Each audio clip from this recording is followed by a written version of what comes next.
Olá, queridos. Meu nome é Heraldo Gabri, eu sou pastor, moro aqui na cidade de Póvoa de Lanhoso, distrito de Braga, aqui em Portugal. Esse é o nosso canal Aos Confins da Terra, que, aliás, há um bom tempo nós não fazemos uma gravação. Mas hoje, graças a Deus, nós estamos retornando e nós vamos falar um pouquinho sobre a palavra de Deus concernente à salvação, concernente a tudo aquilo que o Senhor Jesus tem para nós, como homens e mulheres de Deus. Eu gostaria que você meditasse um pouquinho comigo, não vamos demorar muito, no capítulo 7 da carta do apóstolo Paulo aos Romanos, onde nós temos alguns ensinamentos para nós, que nos fala sobre a nossa liberdade, a consequência de nós morrermos para o mundo e nascermos para Cristo. Eu não vou ler todo o capítulo, vou ler apenas o capítulo 7, o versículo de número 1, que diz o seguinte: Não sabeis vós, irmãos, pois que falo aos que sabem a lei, que a lei tem domínio sobre o homem por todo o tempo que vive? O que nós podemos fazer um apanhado nesse capítulo 7 da carta do apóstolo Paulo aos Romanos é que nós precisamos entender que, embora um dia nós fôssemos pecadores contumazes, hoje, pela misericórdia de Deus, nós estamos vivendo debaixo da graça. E se a gente for analisar tudo que o apóstolo Paulo fala aqui nessa carta aos Romanos, a gente vai ver que todo o capítulo 7, principalmente, ele faz uma analogia jurídica, matrimonial, concernente à Torá. Por quê? Porque o apóstolo Paulo, ele precisava nos trazer ensinos, não só para nós que estamos aqui hoje, mas também para a nossa geração do passado, que muitos de nós vivíamos na nossa própria concupiscência.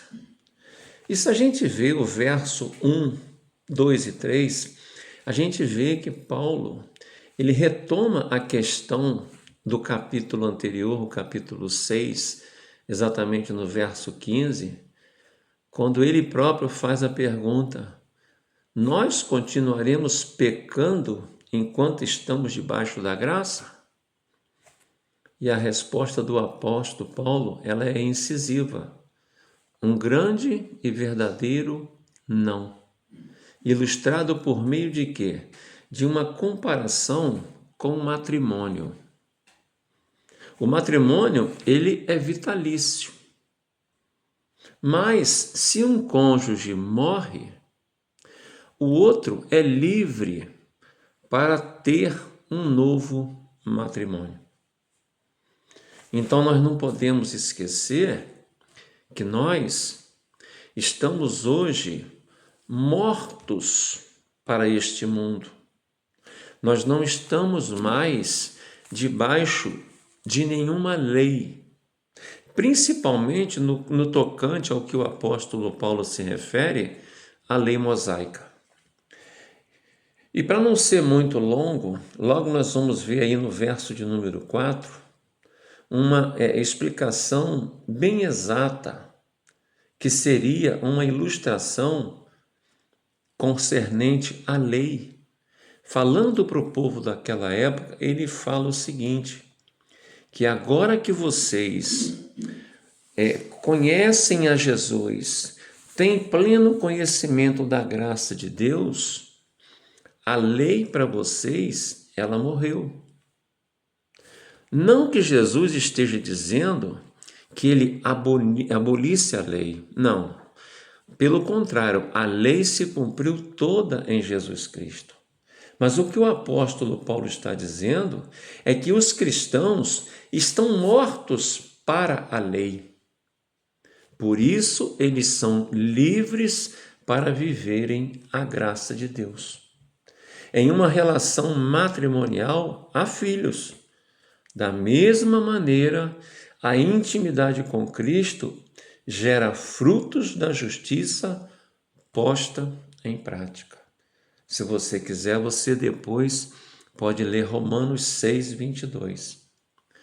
Mais adiante um pouquinho, verso de número 5, quando o apóstolo Paulo fala sobre a questão da carne, a gente volta a pensar, como pode determinadas coisas acontecerem na nossa vida. Veja bem, quando ele fala no verso 5, ele se refere à carne. Ele diz, na carne, que é uma referência ao período anterior à conversão.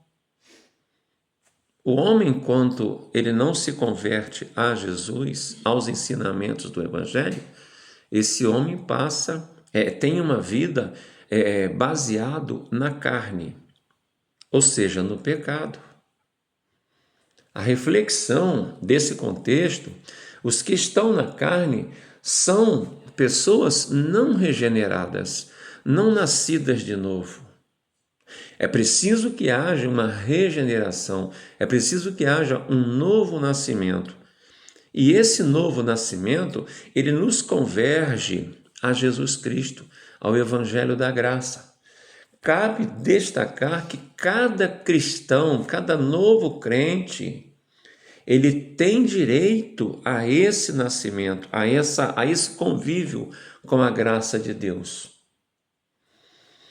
O Espírito Santo, ele fala para nós através de gemidos inexprimíveis, e nós falamos ao Espírito Santo através do nosso espírito com gemidos inexprimíveis. Mas essa amizade, essa entonância, esse diálogo, ele só pode haver se o homem ou mulher tiver passado pela regeneração, tiver nascido de novo. O verso 6, o apóstolo Paulo nos aponta que pela conversão a pessoa morre para a lei.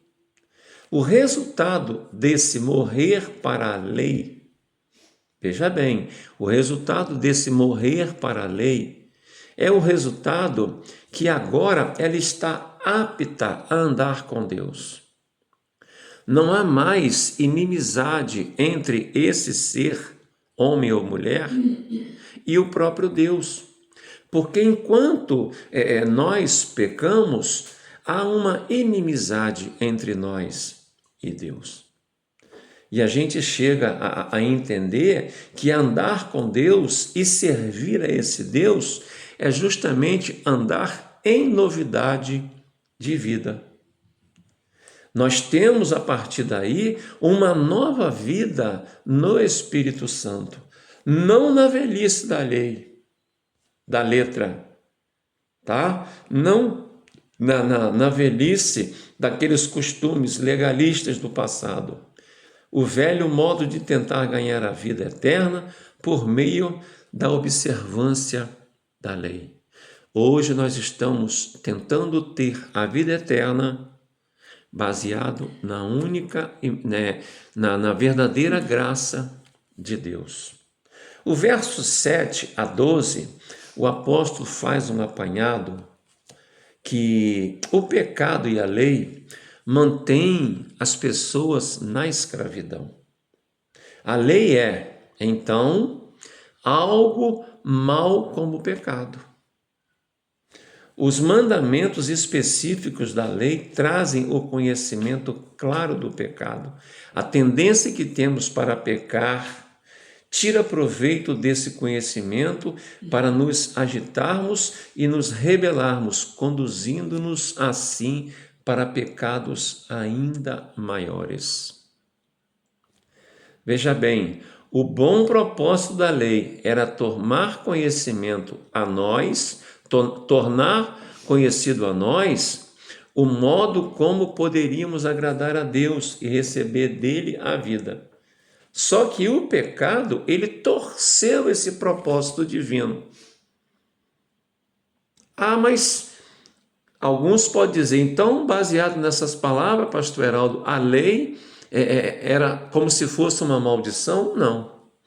A lei foi colocada ao homem como regra de vida. Como regra de vida. Foi preciso que houvesse naquela época essa legalidade. Para isso Moisés foi usado. Mas a lei, ela nos converge a conhecer o pecado. A lei nos leva a conhecer o pecado. E muitas coisas nós podemos tirar do livro, do capítulo 7 da carta do apóstolo Paulo aos Romanos. Muita coisa.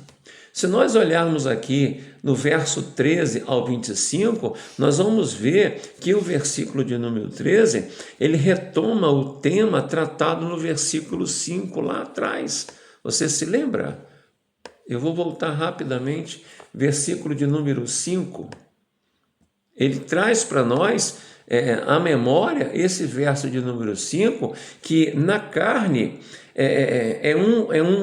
uma referência ao pecado. E agora, a partir do verso de número 13 até o verso de número 25, o apóstolo Paulo traz de novo essa questão da vida na carne sob o domínio do pecado, que foi o quê? Foi explicitado devido às demandas da lei. Quando a lei estava ali apenas no decálogo, era a coisa mais linda que tinha. Só que o povo começou a produzir leis baseadas na lei, filhos da lei. Havia lei para tudo.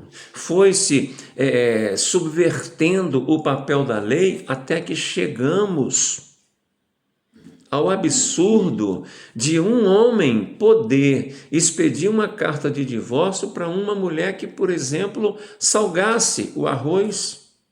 A lei amparava esse homem. Então, o que Jesus fez foi justamente o quê? Entrar corrigindo essas coisas, tirando essas coisas do meio do povo, para quê? Para que nós pudéssemos chegar à verdadeira graça de Deus. E o Espírito Santo, ele nos capacita para isso.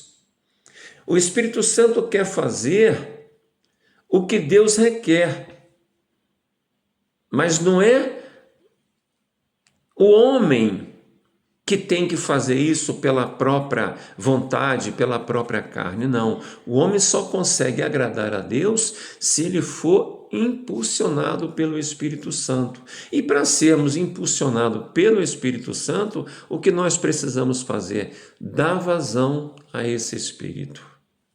Queridos, eu não vou alongar mais porque nós vamos perder mais tempo, o vídeo vai ficar muito longo e você não vai querer assistir tudo. Normalmente, os vídeos do YouTube, quando são muito longos, as pessoas tendem a cortar. Mas eu vou terminar falando o seguinte: o problema é a carne. Aquela parte do cristão em que não habita bem algum. A vontade e o desejo de fazer o bem, como o apóstolo Paulo falou, ali no versos 12 a 15, a vontade que ele queria fazer, ele não fazia. Mas a vontade que ele sabia que não podia fazer, essa ele fazia. É como uma criança que sabe que tem algo assando no forno, a mãe avisa, olha, não encosta aqui no forno não, que está quente. Mas ele tem vontade de encostar o dedinho, não para queimar o dedo, mas para ver que realmente está quente. E é isso que o pecado produz em nós. É isso que a carne nos leva a fazer. É brincar com as coisas que não são lícitas para nós. O que eu posso dizer para você nessa noite de terça-feira? Olha, estamos vivendo momentos últimos nessa terra. Nós estamos chegando ao auge de tudo. Nós estamos chegando ao ápice de tudo. Jesus está às portas. Mas o Espírito Santo está nessa terra. A dispensação é dele. E ele está aqui para convencer o homem do pecado, da justiça e do juízo. Eu creio nessa palavra. E você, pode crer?